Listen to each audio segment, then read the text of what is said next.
La plupart des hommes passent leur vie dans la confusion. Ils courent après l'amour, la validation et un bonheur qu'ils espèrent trouver chez les femmes, pour finir brisés, exploités ou piégés dans des relations qui les vident de leur énergie.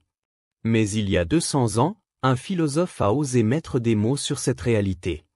Arthur Schopenhauer a révélé des vérités brutes sur la nature féminine. Des vérités si dérangeantes, que la majorité des hommes refusent encore aujourd'hui de les accepter. Ce que vous allez entendre n'est pas simplement controversé. C'est une clé. Une clé que la plupart des hommes ne découvriront jamais. Alors restez bien jusqu'à la fin, et si ce message vous interpelle, likez cette vidéo et laissez un commentaire. Ce genre de vérité mérite d'être partagé. Schopenhauer ne croyait pas aux contes de fées. Pour lui, l'amour n'était pas une connexion spirituelle. Ce n'était pas le destin. C'était un leurre biologique. Une illusion impitoyable créée par la nature avec un seul objectif, la reproduction. Voici la vérité inconfortable. Quand vous ressentez cette attraction électrique, cette obsession, cette conviction que c'est elle. Votre cerveau ne communique pas avec son âme. Il calcule. Il analyse inconsciemment la fertilité, la compatibilité génétique, les avantages de survie. Et chez les femmes, c'est la même chose mais avec d'autres priorités instinctives. Schopenhauer écrivait « L'amour est le but ultime de presque tous les efforts humains. Il est plus important que tout le reste. » Mais ce n'était pas une déclaration romantique. C'était un avertissement. Pour lui, l'amour est une drogue chimique temporaire qui disparaît dès qu'il a rempli sa fonction biologique. Pensée grecque. Combien d'hommes ont tout sacrifié pour une femme qui est partie sans un regard en arrière? Combien de mariages s'effondrent une fois que la passion s'éteint? Ce n'est pas un accident. C'est le programme de la nature. Les femmes ne choisissent pas un homme parce qu'il est loyal, juste ou sincère. Elles suivent un mécanisme de sélection ancestrale, ancré dans leur biologie, pour rechercher statut, sécurité et supériorité génétique. L'amour d'un homme n'a aucune valeur, s'il ne peut pas fournir ce que la nature exige. Schopenhauer voyait cela avec une lucidité glaçante. Les femmes ne sont pas guidées par la raison. Elles sont dirigées par l'instinct. Par l'émotion. Et non, ce n'est pas de la misogynie. C'est de l'observation. Regardez les applications de rencontres. 80% des femmes convoitent les 20% d'hommes les plus désirables. Regardez les tribunaux, les hommes qui s'engagent finissent souvent punis. Regardez l'histoire, des rois sont morts pour des femmes qui les ont trahis. Le schéma ne change pas parce que la biologie ne change pas. La plupart des hommes croient que l'amour est mutuel. Qu'en donnant assez, en étant gentils, loyaux, présents, ils seront récompensés. Mais Schopenhauer avertissait, pour être aimé, il ne faut pas être juste, mais intelligent. Les femmes ne tombent pas amoureuses de la gentillesse. Elles sont attirées par la force. Pas seulement physique, mais surtout sociale, financière, psychologique. C'est pour ça que les « gentils » finissent derniers. Pas parce qu'ils ne sont pas dignes. Mais parce qu'ils ne comprennent pas les règles du jeu. Ils pensent que l'amour s'obtient par le service, le sacrifice, la patience. Mais les femmes, elles, sont biologiquement attirées par les hommes qui n'ont pas besoin de servir. Avez-vous déjà remarqué comme une femme peut perdre tout intérêt une fois qu'elle a obtenu un homme? Comme la dynamique se retourne?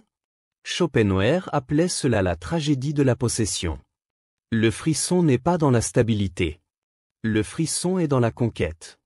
Et une fois la conquête terminée, la biologie avance. C'est pourquoi les hommes qui deviennent dépendants, qui placent une femme au centre de leur monde, finissent souvent par la voir partir. Mais voici ce que beaucoup refusent de voir, ce n'est pas la faute des femmes. Ce n'est pas leur stratégie. C'est la stratégie de la nature. Et l'homme qui comprend ça, arrête de blâmer. Il commence à penser stratégiquement. Schopenhauer ne disait pas de haïr les femmes. Il disait, voyez-les clairement. Reconnaissez que l'amour n'est pas un conte. C'est une transaction. Et si vous entrez dans cette transaction avec faiblesse, besoin, dépendance, vous perdez. À chaque fois. Mais ce n'est que le début. Car la vérité qui vient, est encore plus sombre. Elle explique pourquoi les hommes modernes perdent sur tous les plans. Pourquoi ils se font manipuler émotionnellement, ruiner financièrement et briser psychologiquement. Et surtout, comment inverser ce jeu.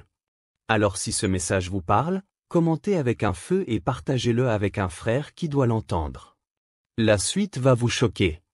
Le plus difficile à accepter, c'est que les règles ne sont pas équitables. La société moderne prêche l'égalité, mais la biologie suit d'autres lois. Et l'homme qui les ignore a déjà perdu. Les femmes détiennent l'avantage dans le domaine relationnel, non pas par cruauté, mais parce que la nature les a façonnées pour être les sélectionneuses. Dès la puberté, leur valeur dans le marché sexuel atteint un sommet, alors que celle des hommes doit être construite à travers la lutte, le statut et la survie. Schopenhauer l'a dit sans détour. Les femmes sont faites pour être les nourrices et les éducatrices de l'enfance parce qu'elles-mêmes sont enfantines, frivoles et à courte vue. Ce n'est pas une insulte, mais une vérité évolutionnaire. Leur jeunesse et leur beauté sont leur monnaie d'échange, et elles savent instinctivement comment la dépenser. L'homme moderne vit dans une contradiction permanente. On lui dit d'être vulnérable émotionnellement, alors que les femmes poursuivent toujours les hommes dominants. Il est critiqué s'il incarne la masculinité traditionnelle, alors que les « alphas » dominent les applications de rencontres. Il s'épuise à travailler, à fournir, dans un système qui le récompense par des divorces coûteux et des tests de paternité. Schopenhauer l'avait vu venir.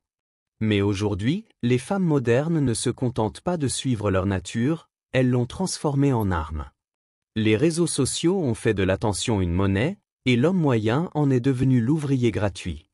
Il supplie, il suit, il commente, il espère, pendant que les femmes capitalisent sur cette validation gratuite, sans jamais s'engager.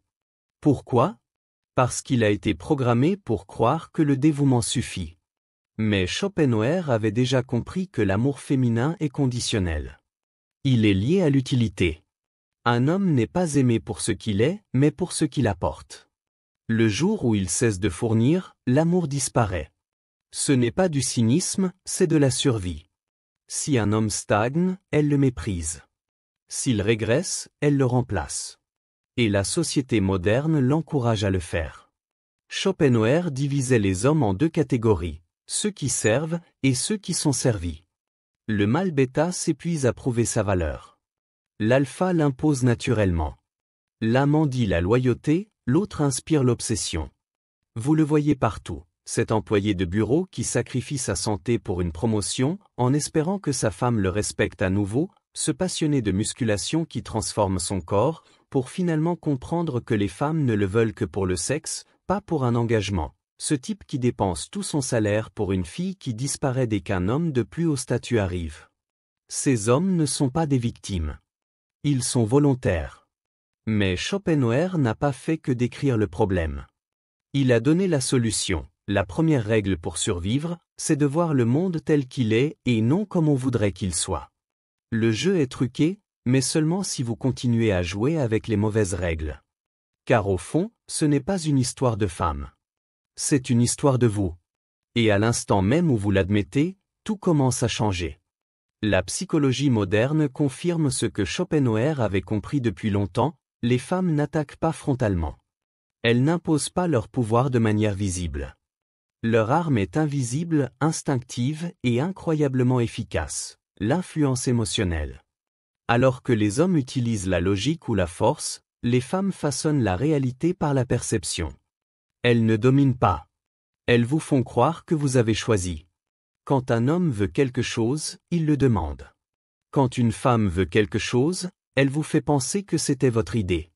Schopenhauer observait que les femmes sont naturellement orientées vers le présent.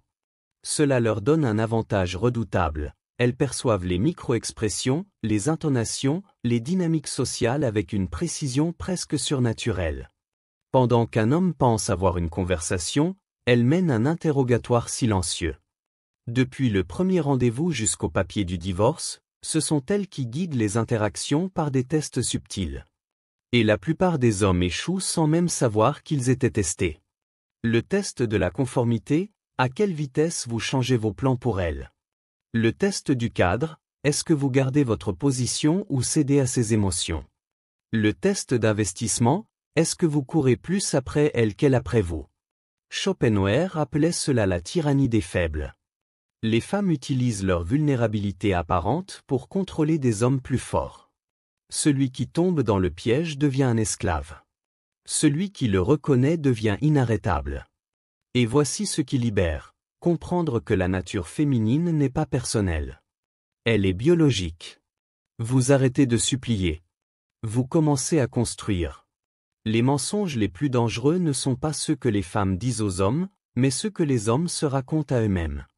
La révélation la plus brutale de Schopenhauer ne portait pas sur les femmes, mais sur la nature humaine dans ce qu'elle a de plus froid et lucide.